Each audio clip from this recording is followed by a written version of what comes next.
सरकार से मेरा प्रश्न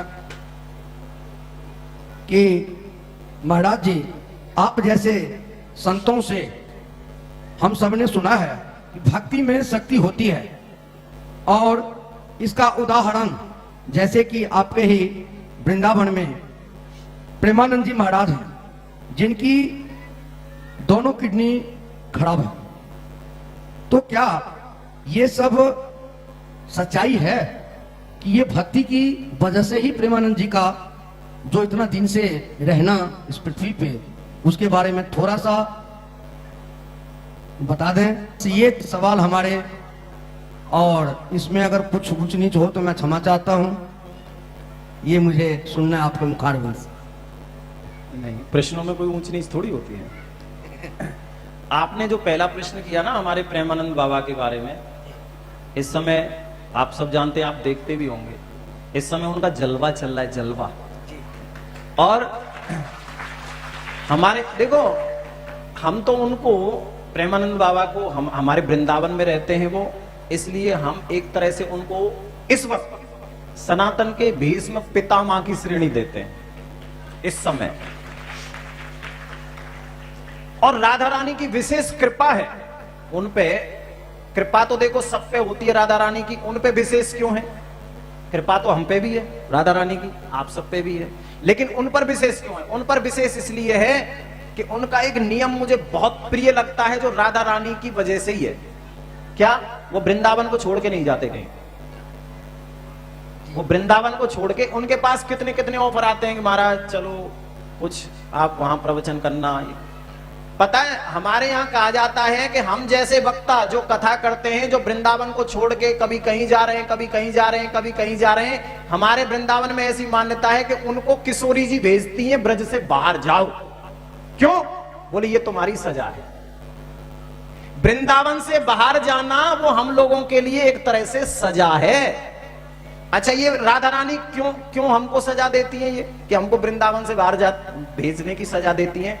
हमसे कोई भूल में, कोई चूक में, कोई अपराध बना, ठीक है, मैं सब वक्ताओं की बात कर रहा हूं, जो जो बाहर जाते हैं, कोई अपराध बनता है, राधा रानी कहती हैं इस अपराध को मिटाने जाओ। क्यों?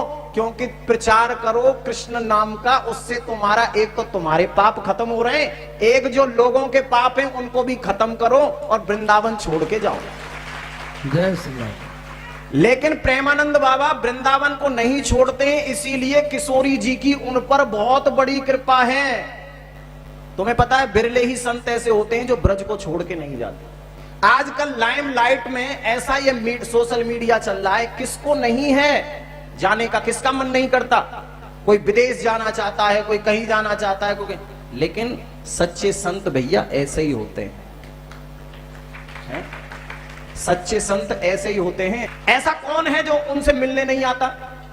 ऐसा कौन सेलिब्रिटी है जो नहीं आता? देखो, हम सेलिब्रिटियों के पास जाएं, अगर हम किसी सेलिब्रिटी से मिलने जाएं, पता है लोग सेलिब्रिटी किनको कहते हैं? फिल्म के हीरो हो, फिल्म की हीरोइन हो, उनको हम लोग सेलिब्रिटी कहते हैं। लेकिन वो सेलिब्रिटी कैसे हैं पता है? बड़े खतरनाक वाले हैं। अभी मैंने एक ऐसा दृश्य देखा, कुछ लोग राम मंदिर में आए थे, अभी राम मंदिर का उद्घाटन हुआ, उसमें भगत जी राम मंदिर में ऐसे सेलिब्रिटी आए जिन्होंने कुछ समय पहले ही ये बयान दिया था कि हमको तो गाय का बीफ बहुत अच्छा लगता है। हाँ, नाम नहीं लूंगा मैं, बताओ, वो उनको सेलिब्रिटी मानते हैं लोग जो गाय का मांस खाते हैं। गाय के सेलिब्रिटी हैं? थूको ना इन पे। सेलिब्रिटी तो वो होते हैं जो हमारे धर्म की वृद्धि करते हैं, धर्म की वृद्धि, हमारे भारत की वृद्धि करते हैं। इसलिए एक तरह से सनातन के सबसे बड़े सेलिब्रिटी यदि कोई हैं तो इस वक्त है प्रेमानंद बाबा। मालूम है, कई लोग संत की परिभाषा नहीं जानते, कई लोग ऐसे लोगों को संत बताने लग जाते हैं, वो संत है ही नहीं। कितने लोगों को तो मैं ऐसा जानता हूं जिनको लोग संत तो कहते हैं, लेकिन सिर्फ संत के नाम पे वो कर क्या रहे हैं? अपने बच्चों को आगे बढ़ा रहे हैं। देखो, संत वो है, न तो वो परिवार में फंसता है, न वो माया में फंसता है। ध्यान रखना, जो परिवार में फंसा है, मेरा बेटा, मेरी बेटी, मेरा परिवार, वो जीवन में कभी संत हो ही नहीं सकता। प्रेमानंद बाबा की विशेषता यही है, उनमें परिवारवाद भी नहीं है। ना कोई उनके आगे है ना कोई उनके पीछे है। जैसे हमारे उत्तर प्रदेश के मुख्यमंत्री हैं योगी जी, एक तरह से प्रेमानंद बाबा योगी भी हैं। और उनकी एक और विशेषता है भगत जी, वो फालतू के फॉलोवर बढ़ाने के चक्कर में फालतू के प्रवचन कभी नहीं देते। बहुत से लोग फॉलोवर बढ़ाने के चक्कर में जाने क्या क्या करते हैं, कैसी कैसी चीजें डालते हैं, लेकिन वो सिर्फ राधा नाम, वृंदावन की महिमा, ब्रजवासियों की महिमा। कोई ब्रजवासी आज उनके पास चला जाए, उठ के साष्टांग चरणों में लेट जाते हैं वो, ये उनकी विशेषता है। क्यों?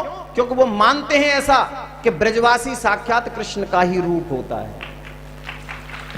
ये उनकी विशेषता है, और उन जैसी विशेषता शायद बिरलों में ही मिलती हैं। इसलिए प्रेमानंद बाबा को हम सब एक बार प्रणाम करते हैं, जिन्होंने आज राधा नाम को, वृंदावन धाम के नाम को, ब्रज के नाम को आज सितारों से भी ऊंचा कर दिया है। पता है कितनी भीड़ तो उनकी वजह से वृंदावन में आ रही है, कितनी भीड़। और ये चमत्कार ही है जो आप किडनी वाली बात कर रहे हैं ना, ये वास्तव में चमत्कार है। कोई बिना किडनी के इतने दिन तक जिंदा नहीं रह सकता। लेकिन मैंने आपसे कहा ना, विश्वास सबसे बड़ी चीज है। मैं आपसे आज यही मांगता हूं, कुछ करना या मत करना, भगवान में विश्वास जरूर करना, भगवान पे कभी शंका ना करना। भगवान पे विश्वास करोगे तो सब कुछ मिलेगा। वो एक मुझे लाइन याद आ गई, शंका का रावण लंका के रावण से भी ज्यादा भयानक है। शंका का जो रावण है ना, वो लंका के रावण से भी भयानक होता है, जो हमारी समझदारी का अपहरण हमारी आंखों के सामने करता है। रावण ने तो सीता का हरण किया था, माता का, उस वक्त किया था जब भगवान नहीं थे। लेकिन ये जो शंका का रावण है, ये तो हमारी आंखों के सामने हमारी समझदारी का हरण कर लेता है, अपहरण कर लेता है। इसलिए समय समय पर सत्संग के द्वारा, भगवान के भजन के द्वारा इस शंका के रावण को मिटाते रहो। ये सत्संग इसलिए बहुत जरूरी है।